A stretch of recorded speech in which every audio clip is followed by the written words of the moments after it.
मनुष्य की कीमत। अमन नाम का एक लड़का था। उसके पिता की लोहे की दुकान थी। अमन अपने पिता के साथ लोहे की दुकान में मदद करता था।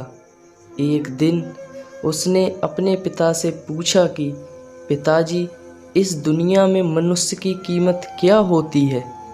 अपने छोटे से बच्चे के इस सवाल से पिताजी हैरान रह गए। वो सोचने लगे कि आखिर इस बालक को ऐसा सवाल क्यों हुआ। पिताजी ने अपने बेटे को कहा कि बेटा, किसी भी मनुष्य की कीमत को आंकना बहुत ही मुश्किल होता है, क्योंकि उसकी कीमत अनमोल होती है। बेटे ने पूछा, वह कैसे पिताजी? अगर सभी मनुष्य की कीमत अनमोल होती है तो फिर कोई अमीर तो फिर कोई गरीब क्यों होता है? किसी को कम रिस्पेक्ट मिलती है तो किसी को ज़्यादा क्यों मिलती है?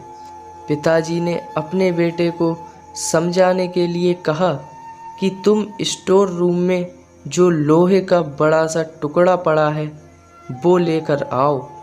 बेटे ने कहा, जी पिताजी। वो लोहे का टुकड़ा लेकर आता है।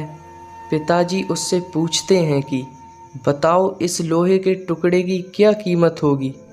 अमन बताता है कि 500 रुपये।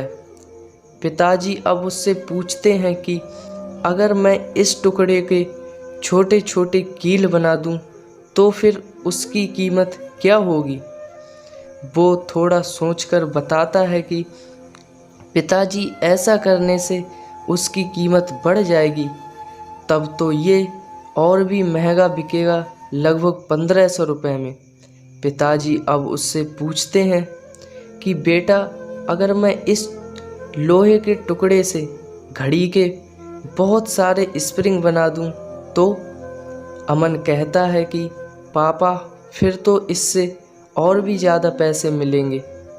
पिताजी अपने बेटे को समझाते हुए बोलते हैं कि ठीक इस लोहे के टुकड़े की तरह ही मनुष्य की कीमत होती है।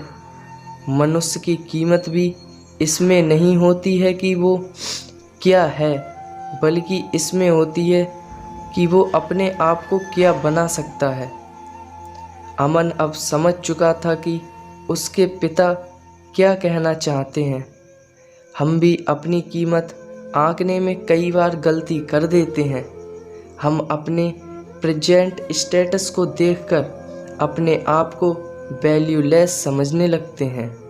हम ये नहीं सोचते हैं कि हम अपने आप को क्या बना सकते हैं और हम अभी क्या हैं। उससे अपने आप की कीमत आंक लेते हैं। हमें हमेशा अपने आप को इम्प्रूव करते रहना चाहिए और अपनी सही कीमत प्राप्त करने की दिशा में आगे बढ़ते रहना चाहिए। दोस्तों, आपको स्टोरी अच्छी लगी हो तो स्टोरी को लाइक और साथ ही चैनल को सब्सक्राइब ज़रूर करें और वीडियो को शेयर करना ना भूलें।